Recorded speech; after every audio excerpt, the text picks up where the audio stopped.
labels can be found on nearly every packaging. It is labeled nutrition facts, and it gives information as to what is in the food. But what does this really mean, and why are they important? They are important because it aids in maintaining better eating habits. By knowing what is in it, one is able to obtain balanced energy levels and also able to choose healthier options when starting a diet. So we need to know how to read them. Hi, my name is Tori, and in today's video, I will give you 8 tips when reading food labels. Let's get into the video. Tip number 1, serving size. The serving size is usually listed in cups or pieces. This in return has a direct correlation to the calorie count listed below it. So be sure to cross-examine how much you actually ate with what the serving size is when counting your calories. Tip number 2, macronutrients. How much protein, carbohydrates, and fat is in the food that you are consuming. Macronutrients is how we gain our energy, so it is so important to our everyday function. Tip number 3, protein. It is okay for something that you eat to not always be the highest in protein. But it is important to count the amount of grams of protein that you are consuming daily because this can help. If you ever wondered how much protein you should consume daily, take 0.36, multiply it by your overall weight, and that's the number in grams that you should consume daily. Tip number 4, carbohydrates. On the label, you will usually see dietary fiber. Well, what is dietary fiber?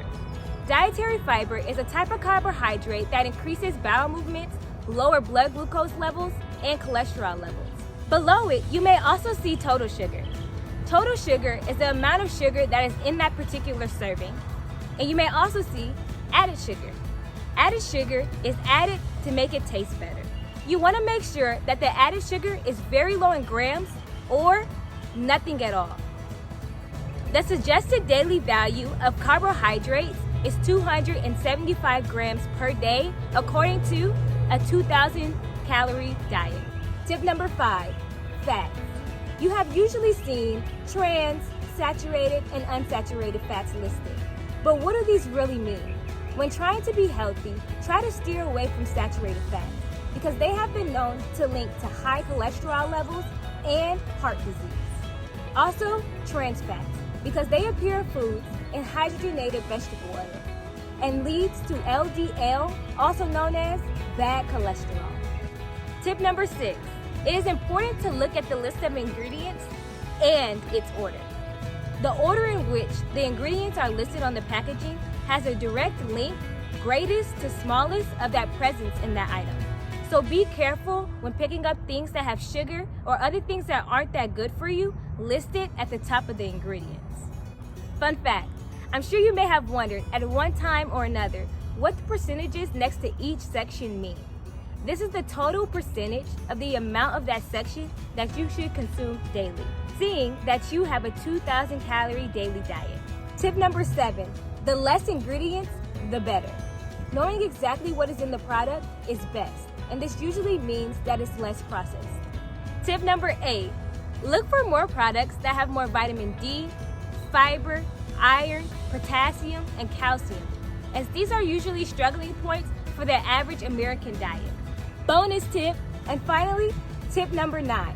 Here are some things to stay away from when you are looking at the ingredients list. Refined oils. They are highly inflammatory and lead to high cholesterol. Try to use expeller press, which is better. High fructose corn syrup. Artificial sweeteners, like aspartame and others, have been known to be highly inflammatory and toxic to the digestive tract.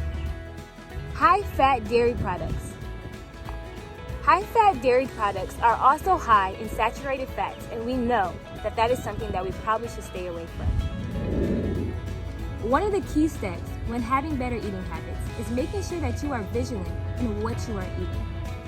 These percentages and grams may seem small and insignificant, but they have a greater return in the long run because they aid in making sure that we have a healthy metabolism, energy levels, and it aids in our digestive system as a whole. Thank you for watching this video. See you next time.